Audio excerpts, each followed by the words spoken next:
Chapter 25. Derek's POV. Today started off great. Mom seems like she is in a great mood. Piper has gotten back into her great mood since her budget got increased to $75,000 for the Luna ceremony. I will have to set her down after she becomes Luna, and she will have to start learning how to budget and be more frugal with our money. We need warriors to be trained, and even though we haven't been attacked for a while, a letter was sent to the Riverbed Pack yesterday. It warned that if she and I go through with the Luna ceremony and become a mated pair, we will be attacked, and the loss of life for both the Red River Pack and the Riverbed Pack will lie solely on Alpha Lowell, Dad, and me when it happens. Dad and Alpha Lowell both blew it off. We hadn't been attacked for a while, and they didn't believe that they would attack again. They were both under the impression that since nothing had happened for the last month and a half, we were past the worst of it. But I had a really bad feeling in my gut about this.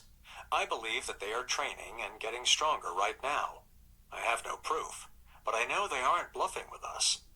Piper was following me down to the kitchen as we both needed some food this morning. We had slept in this morning, and Piper wanted to have sex in the shower. I used to look forward to being with Piper, well, with all the girls that I had at Alpha training, but now it's just like a job. I don't want to do it with Piper or any other girl like I used to. I oblige her, but I have to think of Gabby to get going now, as I don't want to be with Piper anymore. I have to. I have no choice about it, but right now, if I could find Gabby and she would agree to it, I would run away with her and leave this pack. We could live together with humans, or I could see if my Aunt Yvonne would let us come back to her pack. We are still looking for someone who can do even half the job that Gabby's mom could, and it looks like it will take 3 people to replace her, which is ridiculous. But it is where we are right now. The garden had gotten overgrown because no one knew how to tend it. And I never realized how much was put on the Emerson family around here, and they took it without a complaint. They worked hard and did the best they could for their daughter. Gabby may not have had material things, but she had 2 parents who thought that she was the best child ever born. I feel bad that Gabby is off somewhere with no one to take care of her. She is an orphan and defenseless. She needs to be taken care of, and I have continued to put out feelers, but so far none of the packs I reached out to have seen her. Breakfast is cereal again, as it has been since Mrs. Clare was killed. Lunch always consists of sandwiches and chips, soups, or casseroles. Dinner is the only meal that is cooked and hot for us to eat, as it is hit or miss if it's going to taste good. I'm really getting frustrated. The Emersons were killed 3 months and a week ago, and we will be in July next weekend. I don't know how we haven't gotten them replaced yet. I asked Mom if she would do it, and she said, "Your Luna needs to start learning how to take care of her pack," and that this would be an excellent starting point. Mom even did the little finger motions when she said Luna, but Piper was looking at her tablet and ordering some more stuff for her Luna ceremony, so she didn't see my mom being sarcastic. I have already learned that Piper wants to be the Luna. She just doesn't want to have the Luna duties. She wants someone else to handle the day-to-day stuff, and she wants to handle the parties, events, and balls that we will have or go to. She is continually ordering evening dresses, but we have only been invited to 1 party. It is like she wants to play house, and she has no idea how to live in real life. I've already tried to tell her that we have to deal with the rogue problem, but she doesn't seem to get it. She finally got it when I asked her, "Should we have a ball where the rogues can show up and kill half of our guests?" Piper then said, "I guess we should wait then." She went right back to ordering more items for her Luna ceremony, like she didn't have a care in the world. I rolled my eyes. I have enough stuff to do without having to do her job too. Maybe Dad will talk to her about her duties. Maybe I can talk Mom into training her, but I highly doubt it. She loved Gabby, but she didn't love Piper. Moms love mates, and I broke Gabby's heart when I rejected her. Mom is not going to accept Piper as the Luna for this pack at this point. Everyone here knows that she is on the outs with Dad, but they don't know why, and they cannot figure out why they are still together at this point. Dad is just trying to find out where Gabby is now, and he has Jack helping him. I know they have made a deal, and I hope to the goddess that they never find her, as I am sure what Jack's payment for his help will be. I was talking to Mom, and she was saying that she had to show me something outside, and I was following her, and Piper was following me.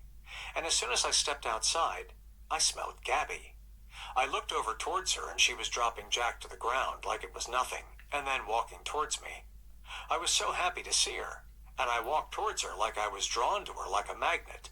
I was just about to tell her the good news that I had changed my mind, and I was giving up my pack and position to be with her, when she just rejected me, out of the blue, just like that. I felt the pain from the rejection in my heart, and I fell to the ground holding my chest, and looking towards her, when I saw my mom heading quickly to her SUV, and Gabby surrounded by some huge guys, and they all got into an SUV together. They all go to leave, and they take off as my dad comes running out. Dad is yelling orders, but Jack is on the ground, and he is not getting up. His nose looks like it is broken.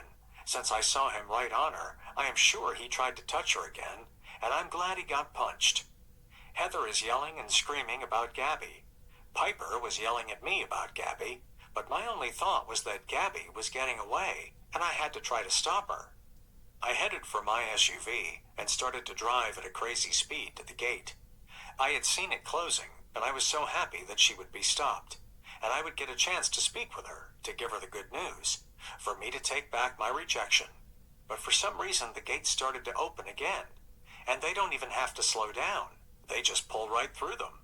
I had to brake hard because I was flying, and Mom was now parked sideways and blocking anyone from being able to drive through the gate. I jumped out and ran past Mom. I am glad that she stopped Dad, but I wanted to catch Gabby to tell her what I wanted, that I had changed my mind. But that guy driving the SUV that she is in is hauling ass, and even though I start running after them as fast as I cannot catch them. I stop and howl my pain and frustration out. Gabby has broken my heart, and now I know what she felt when I rejected her. I head back to the gate, and Mom and Dad have moved their SUVs back to the pack house, and mine is still sitting where I left it. I got the keys from my clothes lying shredded on the ground, and head to my SUV to get a pair of shorts out of the back of it. I slipped them on and slowly drove back up to the pack house. Everything is still in an uproar in the pack house. My dad is fuming, and Piper is pouting and crying about me leaving her. Little did she know I was going to leave her permanently.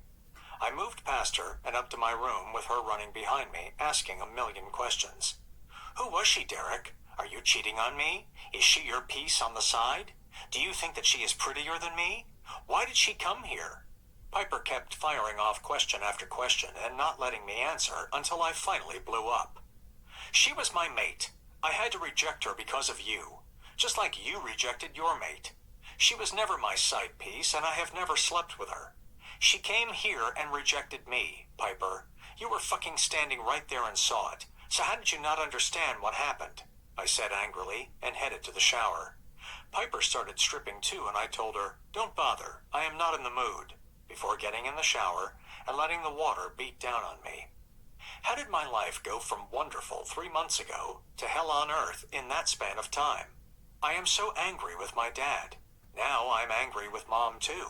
She has obviously been in contact with Gabby for her to be allowed onto our pack grounds to come and reject me like that.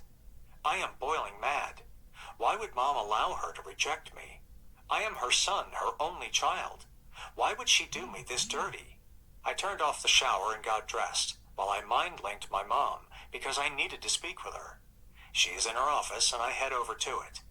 I had not been there in years, and I wondered again why she and Dad didn't share an office. And then I remembered catching her with that Omega the last time I went to his office, and he was still running the pack. Now I know why. I don't blame her a bit. I opened the door to her office, and it hadn't changed in 10 years. I see the familiar pictures of me as a baby, toddler, and various stages of my life on her desk, on the walls. New pictures of me, too, that she took with the phone on her camera and printed for her office. She truly dotes on me. But if she dotes on me, why did she do it?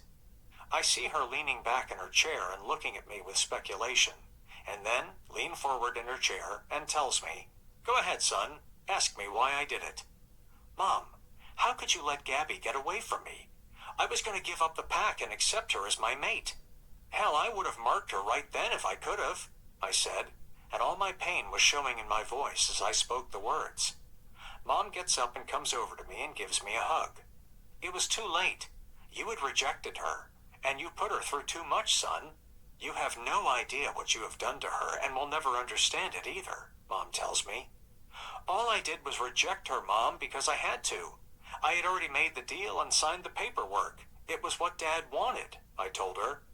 Stop using your dad to blame this on, son.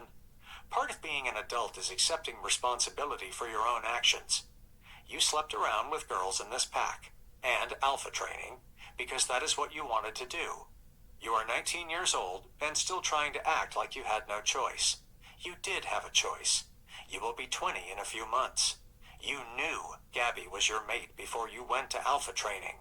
Yet you slept with whoever would let you. The problem comes now with you making poor choices and Gabby being punished by them.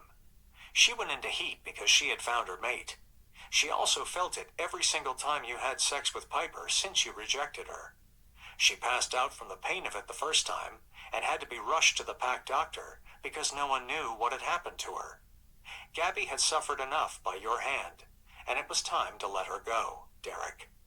I am sure she has a second chance made out there, and I pray to the goddess that she finds him, my mother tells me, and I cannot stop the growl from tearing from me.